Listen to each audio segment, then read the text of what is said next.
Hello, dear students. So now we have already seen by now how a thing of beauty removes the pall from our dark spirits. The spirits, human spirits, naturally are not dark, but our over darkened ways and the inhuman dearth of noble natures among human beings makes the spirit darks, our spirits dark. Now the poet enumerates what are those things, what are those beautiful things. He says, of such the sun, the moon, trees old and young, sprouting a shady boon for simple sheep. So here the trees are beautiful, but the sheep are also beautiful. Of how are the sheep beautiful? The simplicity of the sheep makes the sheep beautiful. So, however, he mentions trees mainly.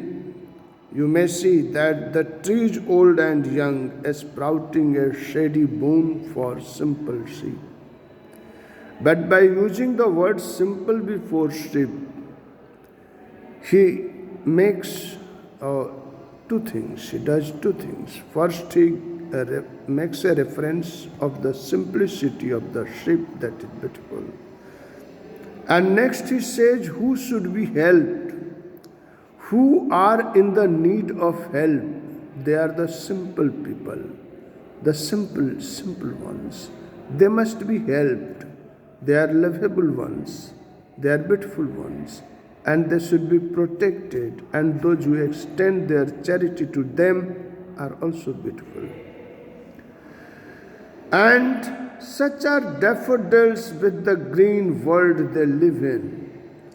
Daffodils are yellow, and when contrasted with the green of the nature of the forest in which they are, the greenery, the yellow becomes still more attractive.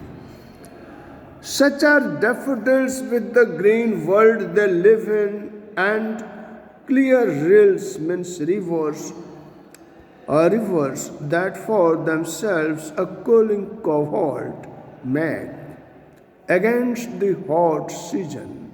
These rivers are industrious. They make for themselves a cooling covert. But this doesn't mean that these rivers don't relax, they don't enjoy. They do. And then they become still more beautiful. The industrious ones doing industry and then enjoying life. So clear rills that for themselves a cooling covert make.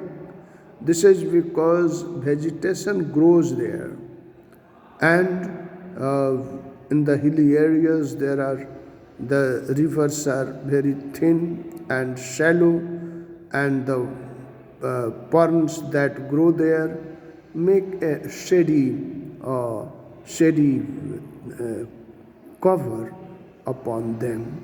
It so appears as if these rivers have made for themselves a shady covert, cooling covert made against the hot season. At the midsummer forest brake, rich with a sprinkling of fair musk roses blooms. Blooms means flowers. So in the mid forest, what happens that the speed of the rivers breaks down.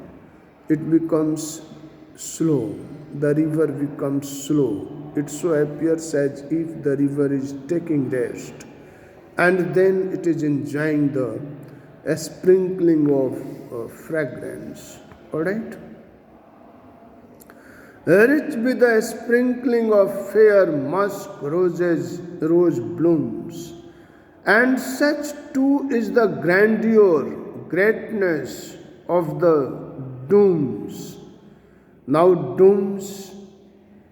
doomsday means that day of judgment when everything will be destroyed and people will be given either hell or heaven according to the deeds that they have done. So, those people who have been in the pursuit of bad things, hateful things, ugly things, will go to the hell, and according to the scriptures. And those who have pursued a thing of beauty will go to heaven. So, the poet says here, and such too is the grandeur of the dooms we have imagined for the mighty dead, the great people who have pursued. Mighty means strong. So, for the pursuit of goodness, one will have to be strong. He would have to fight against the evil things that rise in nature in order to make a human being fall down morally. So he says, we have imagined for the mighty dead all lovely tales, stories that we have heard or read, an endless fountain of immortal drink pouring unto us from the heavens brink. So a thing of beauty is an endless fountain of immortal drink that is coming upon us from the heaven, and so one who follows it will also go to heaven. That means in the life and even after death, a thing of beauty will remain a joy. So it will remain a joy forever.